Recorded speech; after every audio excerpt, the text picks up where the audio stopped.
ile haheshimu vile Wakenya waliamua kwa upande wa uchaguzi.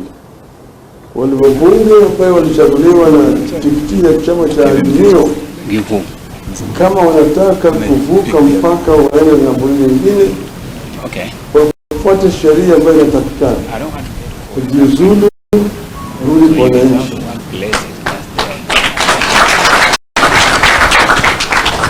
Vile tunasema waache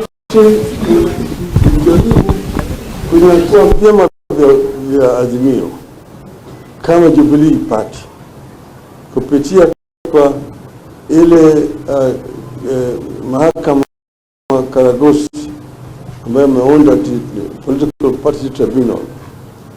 Jubilee ni mwanachama wa Azimio na walitangaza, walifanya mkutano yao na kuteua viongozi wapya. Wawache kuingia ndani hiyo na kuleta uamuzi bandia atukujaribu kunyakua Jubilee. Hayo ni mambo ambayo yanaweza kuleta maafa katika taifa letu.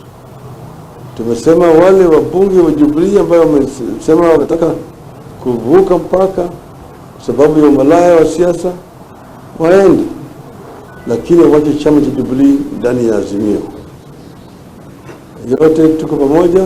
Nataka kuambia Wakenya shukrani sana kwa ukarimu wenu, kwa ujasiri wenu, kwa ukakamavu wenu, kusimama mara na sisi kwa hii vita.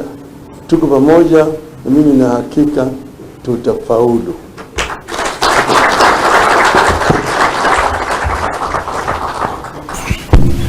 Asanteni sana. We shall give you copies of the statement shortly, and should there be any press